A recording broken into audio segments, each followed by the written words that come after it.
जन की है यही पुकार, बार बार और लगातार। जन जन की है यही पुकार, बार बार और लगातार। देश को साफ करो, दूर करो अब भ्रष्टाचार। देश को साफ करो, दूर करो अब भ्रष्टाचार। लोकपाल लोकपाल पास करो जन लोकपाल, लोकपाल लोकपाल पास करो जन लोकपाल। अन्ना हजारे साहब के नेतृत्व में देश की जनता ने एक बड़ा आंदोलन छेड़ा भ्रष्टाचार के खिलाफ एक सख्त जन लोकपाल कानून लाने के लिए। लेकिन ये जन लोकपाल कानून आखिर है क्या? इस कानून में ऐसा क्या है जिससे भ्रष्टाचार पर लगाम लगेगी? आइए जानते हैं। देश को साफ करो, दूर करो अब भ्रष्टाचार। जन लोकपाल कानून बनेगा तो केंद्र के अंदर एक स्वतंत्र संस्था का गठन किया जाएगा जिसका नाम होगा जन लोकपाल। इसी तरह से हर एक राज्य में स्वतंत्र संस्थाएं गठित की जाएंगी जिन्हें कहा जाएगा जन लोकायुक्त। ये जो संस्थाएं हैं ये पूरी तरह सरकार के नियंत्रण से मुक्त होंगी, क्योंकि आज हमारे यहां भ्रष्टाचार के खिलाफ काम करने वाली जितनी भी संस्थाएं हैं वो सब की सब किसी न किसी रूप में सरकार के नियंत्रण में हैं, सरकार के अधीन काम करती हैं। जैसे सीबीआई है, सीवीसी है, विजिलेंस विभाग है, एंटी करप्शन है, ये सब के सब सरकार के अधीन हैं, उनके नियंत्रण में काम करते हैं। यानी कि जो चोर है वही पुलिस का मालिक बनकर बैठा हुआ है। जन लोकपाल कानून बनने के बाद जब जन लोकपाल और जन लोकायुक्त संस्थाएं बनेंगी तो ये सरकार के नियंत्रण से पूरी तरह से मुक्त होंगी। जन लोकपाल में 10 सदस्य होंगे और एक इनका चेयरपर्सन होगा। इसी तरह से जन लोकायुक्त में 10 सदस्य होंगे और एक चेयरपर्सन होगा। अब ये देखते हैं कि ये जन लोकपाल और जन लोकायुक्त काम क्या करेंगे। जन लोकपाल केंद्र सरकार के विभागों में हो रहे भ्रष्टाचार के बारे में शिकायतें प्राप्त करेगा और उन पे एक्शन लेगा।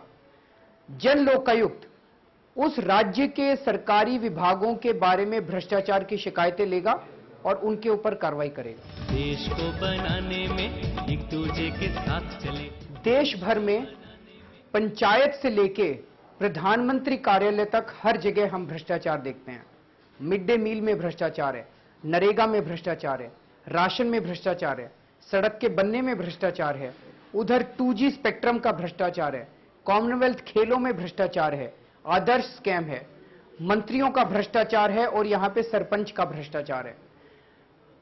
इस कानून के तहत यह कहा गया है कि कोई भी व्यक्ति अगर शिकायत करता है लोकपाल में या लोकायुक्त में जाकर, तो उस शिकायत के ऊपर जांच 6 महीने से 1 साल तक के अंदर पूरी करनी पड़ेगी लोकपाल को।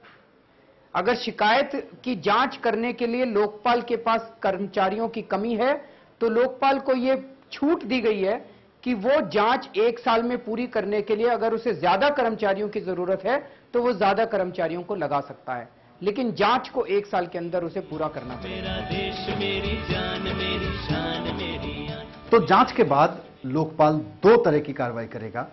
पहला तो यह कि उसके पास पावर होगी कि जो दोषी अधिकारी है उसको वो नौकरी से निकाल सकता है। तो जांच के दौरान जिस तरह के भी सबूत मिलेंगे, जिस तरह भी गवाहों से बात होगी, उनकी सुनवाई करते हुए और खुद आरोपी अफसर की सुनवाई करते हुए वो एक्शन लेगा कि दोषी अधिकारी को नौकरी से निकालना है या उसको प्रमोशन रोकना है या उसके ऊपर कोई पेनल्टी और लगानी है। पहला एक्शन तो ये होगा। दूसरा एक्शन ये होगा कि जांच के दौरान जो भी सबूत मिलेंगे उनको आधार बनाते हुए ट्रायल कोर्ट के अंदर मुकदमा चलाया जाएगा, यानी कि जो भी लोग दोषी हैं उनको जेल भेजने का एक्शन शुरू किया जाएगा। तो इस तरह से 2 चीजें हो गई। पहली तो ये कि जो दोषी अधिकारी है उसको नौकरी से निकालने की कार्रवाई शुरू हो जाएगी, और दूसरी ये कि जो भी दोषी लोग हैं वो चाहे अधिकारी हो या कोई और व्यक्ति हो, उन सबको जेल भेजने की कार्रवाई शुरू हो जाएगी। जन जन की है यही पुकार, बार बार और लगातार। आज हमारे भ्रष्टाचार निरोधक कानून में भ्रष्टाचार के लिए कम से कम 6 महीने की सजा का प्रावधान है और ज्यादा से ज्यादा 7 साल की सजा का प्रावधान है। हमारा यह कहना है कि इसे बढ़ाकर कम से कम 1 साल और ज्यादा से ज्यादा लाइफ इंप्रिजनमेंट यानी कि पूरी जिंदगी का आजीवन कारावास का प्रावधान किया जाना चाहिए। देश को साफ करो, दूर करो अब भ्रष्टाचार। आज हमारे देश की भ्रष्टाचार निरोधक व्यवस्था में कहीं भी ऐसा प्रावधान नहीं है कि कोई व्यक्ति रिश्वतखोरी से अगर पैसा कमाता है या सरकार को चूना लगाता है तो उससे उस पैसे को वसूल किया जाए। अब जैसे ए राजा को देखिए, कहा जाता है कि उसने 3000 करोड़ रुपए रिश्वत में खाए। उसने देश को 2 लाख करोड़ रुपए का चूना लगाया।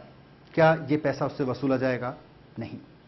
हमारे कानूनों के मुताबिक उसको ज्यादा से ज्यादा 7 साल की सजा हो सकती है और 7 साल के बाद वो आराम से घर बैठेगा और सारा पैसा उसका। हमने इस कानून में प्रावधान किया है, जितना उसने सरकार को चूना लगाया भ्रष्ट अफसर ने और भ्रष्ट नेता ने, सजा सुनाते वक्त ये जज की जिम्मेदारी होगी कि वो सारा का सारा पैसा उससे रिकवर करने के लिए, उससे वापस लेने के लिए आदेश किए जाएं और उससे रिकवर किया जाए। लोकपाल लोकपाल पास करो जन लोकपाल। अगर लोकपाल को यह लगता है कि इसके खिलाफ सबूत सख्त हैं, इसके खिलाफ सबूत पुख्ता नजर आ रहे हैं, तो जांच के दौरान लोकपाल जो भ्रष्टाचारी अफसर या भ्रष्टाचारी नेता है उनके सारे एसेट्स, उनकी संपत्ति, उनकी जायदाद की लिस्ट बनाएगा और उसका नोटिफिकेशन जारी करेगा। नोटिफिकेशन जारी होने के बाद भ्रष्ट व्यक्ति अपनी उस संपत्ति को ट्रांसफर नहीं कर सकता। नहीं तो कहीं ऐसा ना हो कि जैसे ही उसको यह पता चले वो अपनी सारी की सारी संपत्ति ट्रांसफर करके और वो रिकवरी उसकी हो ही ना पाए, जो सरकार को उसने चूना लगाया उसकी रिकवरी ना हो पाए। तो ये उसकी नोटिफिकेशन जारी की जाएगी ताकि वो भ्रष्ट व्यक्ति जो है वो उनको ट्रांसफर ना कर सके। देश मेरी जान मेरी शान मेरी आन मेरा देश। कानून में यह प्रावधान किया गया है कि हर अफसर को और हर नेता को हर साल के शुरुआत में अपनी अपनी संपत्ति का ब्यौरा वेबसाइट पे डालना पड़ेगा और अगर बाद में ऐसी कोई संपत्ति मिलती है जिसका ब्यौरा उन्होंने वेबसाइट पे नहीं डाला तो यह मान लिया जाएगा कि वो संपत्ति उन्होंने भ्रष्टाचार के जरिए हासिल की है और उस संपत्ति को जब्त करके उनके खिलाफ भ्रष्टाचार का मुकदमा दायर किया जाएगा। लोकपाल लोकपाल पास करो जन लोकपाल लोकपाल। तो ये तो हुई बात बड़े बड़े भ्रष्टाचार की, बड़े बड़े भ्रष्ट लोगों की। लेकिन मैं एक आम आदमी हूं। मैं सरकारी दफ्तर में जाता हूं तो रोज भ्रष्टाचार झेलता हूं। मेरा ड्राइविंग लाइसेंस बिना रिश्वत दिए नहीं बनता। मेरा वोटर कार्ड पैसा लेकर बनता है। मैं अगर गांव में रहता हूं तो मुझसे जॉब कार्ड तक के पैसे मांगे जाते हैं। जन्म प्रमाण पत्र बनवाना हो, मृत्यु प्रमाण पत्र बनवाना हो, वृद्धावस्था पेंशन लेनी हो, विधवा पेंशन लेनी हो, सब में रिश्वत मांगी जाती है। अगर जन लोकपाल कानून आता है तो मुझे क्या मिलेगा? क्या मुझे इससे निजात मिलेगी? एक आम आदमी जब किसी सरकारी दफ्तर में जाता है, उसका राशन कार्ड बनवाना है, उसे पासपोर्ट बनवाना है, उसे विधवा पेंशन लेनी है, उससे रिश्वत मांगी जाती है और अगर वो रिश्वत नहीं देता तो उसका काम नहीं किया जाता। जन लोकपाल बिल के अंदर ऐसे लोगों को भी सहायता प्रदान करने की बात कही गई है। इस कानून के मुताबिक हर विभाग को एक सिटीजन्स चार्टर बनाना पड़ेगा।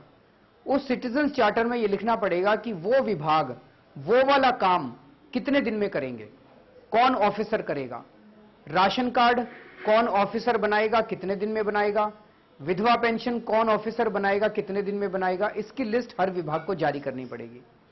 कोई भी नागरिक अगर उसको कोई काम करवाना है तो वो नागरिक उस विभाग में उस अफसर के पास जाएगा अपना काम कराने के लिए। अगर वो अधिकारी उतने दिन में काम नहीं करता तो फिर ये नागरिक हेड ऑफ द डिपार्टमेंट को शिकायत करेगा। हेड ऑफ द डिपार्टमेंट को जन शिकायत अधिकारी नोटिफाई किया जाएगा। हेड ऑफ द डिपार्टमेंट का यह काम होगा कि वो अगले 30 दिन के अंदर उस काम को करवाए। अगर वो भी ये काम नहीं कराता तो ये नागरिक लोकपाल में जाके या लोकायुक्त में जाके शिकायत करेगा। लोकपाल लोकपाल पास करो जन लोकपाल लोकपाल लोकपाल पास करो जन लोकपाल लोकपाल लोकपाल पास करो जन लोकपाल लोकपाल लोकपाल पास करो जन लोकपाल। लोकपाल का हर डिस्ट्रिक्ट के अंदर एक ना एक विजिलेंस ऑफिसर जरूर नियुक्त होगा। लोकायुक्त का हर ब्लॉक के अंदर एक ना एक विजिलेंस ऑफिसर जरूर नियुक्त होगा। तो नागरिक अपने इलाके के विजिलेंस ऑफिसर के पास जाके शिकायत करेगा। विजिलेंस ऑफिसर के पास जब शिकायत जाएगी तो यह मान लिया जाएगा कि यह हेड ऑफ द डिपार्टमेंट ने और उस ऑफिसर ने भ्रष्टाचार की उम्मीद में, रिश्वतखोरी की उम्मीद में यह काम नहीं किया, यह मान लिया जाएगा। तो उस विजिलेंस ऑफिसर को 3 काम करने पड़ेंगे। एक तो इसका काम 30 दिन में करवाना पड़ेगा, दूसरा वो हेड ऑफ द डिपार्टमेंट के ऊपर और इस अफसर के ऊपर पेनल्टी लगाएंगे जो उनकी तनख्वाह से काट के इस नागरिक को मुआवजे के रूप में दी जाएगी, और तीसरा ये कि इनके खिलाफ भ्रष्टाचार के मामला शुरू किया जाएगा, तहकीकात शुरू की जाएगी और भ्रष्टाचार की कार्रवाई इन दोनों के खिलाफ की जाएगी। तो जन लोकपाल कानून आने के बाद सरकारी अधिकारियों को अपना काम सही समय पे करना पड़ेगा। हमें यह लगता है कि किसी सरकारी दफ्तर में अगर काम ना होने से आम आदमी परेशान रहता है, उस विभाग के मुखिया को अगर 3-4 पेनल्टी भी लग गई या उसके खिलाफ 3-4 भ्रष्टाचार के मामले भी शुरू हो गए, तो यह विश्वास है हमको कि वो अपने सारे के सारे कर्मचारियों को बुला के कहेगा कि अब आपको अपना काम सही करना है, सही समय पे करना है। देश मेरी जान मेरी शान मेरी आन, मेरा देश मेरी। कुछ लोग ये सवाल उठा रहे हैं कि इस बात की क्या गारंटी है कि जो जन लोकपाल होगा या जन लोकायुक्त होंगे वो भ्रष्ट नहीं होंगे। ये वाकई बहुत जायज सवाल है, लेकिन इस कानून में ऐसे प्रावधान रखे जा रहे हैं कि जन लोकपाल या जन लोकायुक्त की जो नियुक्ति होगी वहां पर कोई भ्रष्ट व्यक्ति ना पहुंच सके, कोई भ्रष्ट व्यक्ति जन लोकपाल या जन लोकायुक्त ना बन सके।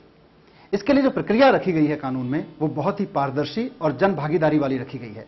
देखते हैं ये प्रक्रिया है क्या। जन जन की है यही पुकार, बार बार और लगातार। जन लोकपाल और जन लोकायुक्त में भ्रष्टाचार रोकने के लिए यह सुनिश्चित किया जाएगा कि इस काम के लिए सही लोगों का चयन हो। लोकपाल के चयन की प्रक्रिया को पारदर्शी और व्यापक आधार वाला बनाया जाएगा, जिसमें लोगों की पूरी भागीदारी होगी। इसके लिए एक चयन समिति बनाई जाएगी। इस समिति में प्रधानमंत्री, लोकसभा में विपक्ष के नेता, 2 सबसे कम उम्र के सुप्रीम कोर्ट के जज, 2 सबसे कम उम्र के हाई कोर्ट के मुख्य न्यायाधीश, भारत के नियंत्रक और महालेखा परीक्षक और मुख्य निर्वाचन आयुक्त होंगे। चयन समिति योग्य लोगों का चयन उस सूची में से करेगी जो उसे सर्च कमेटी द्वारा मुहैया कराई जाएगी। सर्च कमेटी का काम होगा योग्य और निष्ठावान उम्मीदवारों के नाम चयन समिति को देना। सबसे पहले पूर्व सीईसी और पूर्व सीएजी में से 5 सदस्य चुने जाएंगे। इसमें वो पूर्व सीईसी और पूर्व सीएजी शामिल नहीं होंगे जो दागी हों या किसी राजनीतिक पार्टी से जुड़े हुए हों या अब भी किसी सरकारी सेवा में काम कर रहे हों। ये 5 सदस्य बाकी 5 सदस्यों का चयन देश के सम्मानित लोगों में से करेंगे और इस तरह 10 लोगों की सर्च कमेटी बनाई जाएगी। सर्च कमेटी देश के विभिन्न सम्मानित लोगों जैसे संपादकों से, वाइस चांसलर से, जिनको वो ठीक समझे, उनसे सुझाव मांगेगी। इनसे मिले नाम और उनके सुझाव वेबसाइट पर डाले जाएंगे, जिस पर जनता की राय ली जाएगी। इसके बाद सर्च कमेटी की मीटिंग होगी, जिसमें आम राय से रिक्त पदों की तिगुनी संख्या में उम्मीदवारों को चुना जाएगा। ये सूची चयन समिति को भेजी जाएगी, जो लोकपाल के लिए सदस्यों का चयन करेगी। सर्च कमेटी और चयन समिति की सभी बैठकों की वीडियो रिकॉर्डिंग होगी, जिसे सार्वजनिक किया जाएगा।